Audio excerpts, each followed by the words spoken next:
the Tiger TV Tailgate Show. Johnny Lombardi here at the desk with LSU baseball head coach Paul Mainieri. Coach, thank you for joining us again this year. Great to be with you, Johnny. How you doing today? I'm doing great, Coach. But before we get to baseball, you spent time at Notre Dame and LSU. Just tell us some of your favorite parts about an LSU game day and how it compares to a game day over at Notre Dame. Well, you know, before I was at Notre Dame, I was at the United States Air Force Academy. You talk about a cool game day experience with the flyovers and the cadets marching in.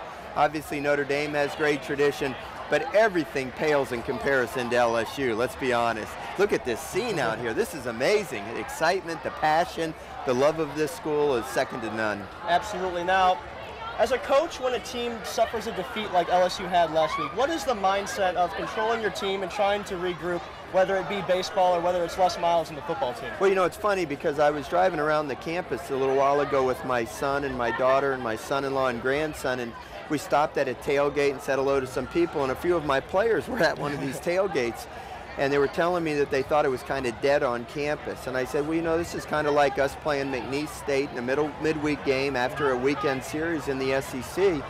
You, as a player, as a coach, you can't let the outside influences affect your enthusiasm or your energy at all. You have to have that pride within yourself to want to win each and every ball game, and you got to play for the reasons that you come to college to play, and that's for the love of the game, the love of competition, and to represent the school that you're going to represent. So I have no doubt in my mind, Les Miles is one of the great football coaches of all time. He'll have that team ready to play today. Absolutely. Now moving on to baseball, last season was a spectacular year, but didn't end like a lot of Tigers fans or the team wanted to.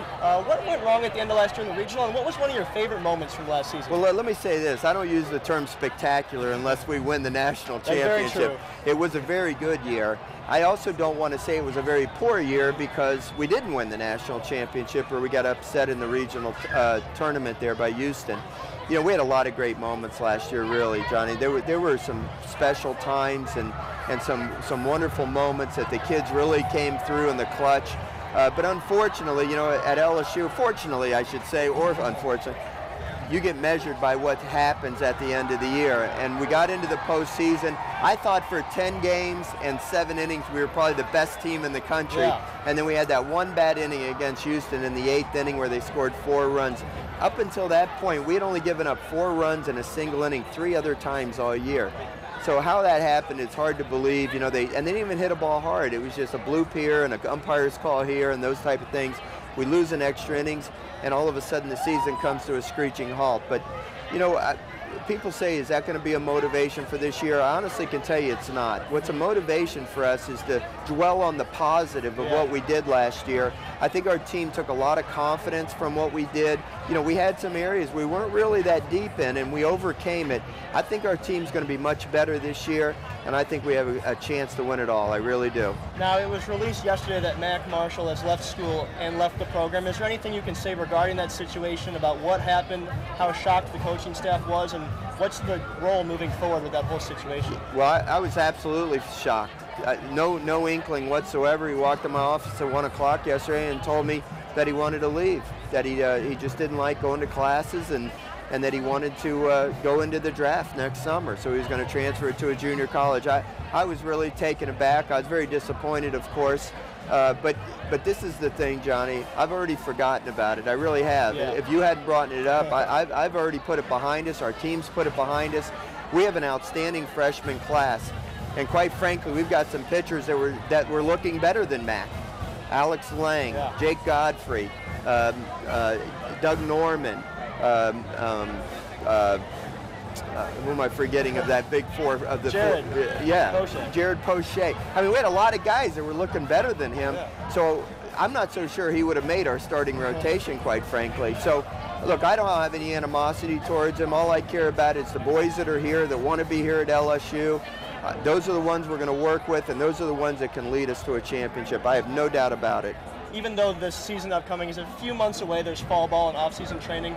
What's the biggest thing that you guys are working on as you form up this year's team? You obviously lost a lot of guys last year, like Aaron Nola and many others, but what's the mindset now in the fall working towards the spring? Well, every year we have the same goals, okay? We want to teach the players how to play the LSU way, so to speak, you know, with a great deal of aggressiveness and confidence and fearlessness and play fundamentally sound, but we also want to create competition within the team so we can know who are the guys we can count on as we begin spring practice. And when you look at that a little deeper, of course the first thing is to rebuild that pitching staff, and you know, once you identify a starting rotation, all the rest of the guys start to fill into roles. Yeah. The next most important thing for this year is to find a replacement for Christian Ibarra at third base. Christian was a tremendous defensive third baseman, along with Bregman on the left side of the infield. That really saved a lot of runs for us. So we'll look at Connor Hale, we'll look at Greg Dykman, and we'll look at Danny Zardone at third base. Decide who's the best, what gives us the best combination over there, and then everything else will kind of take care of itself. So, you know, we got a lot of work to do, but we've got a good core of guys. We have the #1 ranked recruiting class in the country. I'm so excited about February 13th when we open with Kansas. I think it's going to be a special year. Awesome, Coach. We're going to throw it over to the band that's getting ready on Victory Hill. They're getting ready to play one of the best LSU traditions, Coach. This is a school with so much tradition. Not even on game day. They're here to... If that doesn't make the hair on the back of your neck stand up, nothing does. Exactly. Now, everything's been saying about how the fans might not show up today. I see a lot of happy LSU Tigers fans out there ready for the team to get back going. Listen, there's no people on earth that love their school more than LSU people. And it provides an awful lot of motivation for our teams, our coaches, and our players to go out there and represent them in the best possible way. And I know I'm very proud to be the coach here at LSU. I know our players love representing LSU, and every time you pull that jersey on over your head, boy, it inspires you to greatness. Awesome. Coach, thank you so much for joining us here on the Tiger TV Tailgate Show. We look forward to seeing you guys in the spring. My pleasure, We're going to take a Johnny. quick break, but Derek, Pat, and Chanel will be right back here on the Tiger TV Tailgate Show.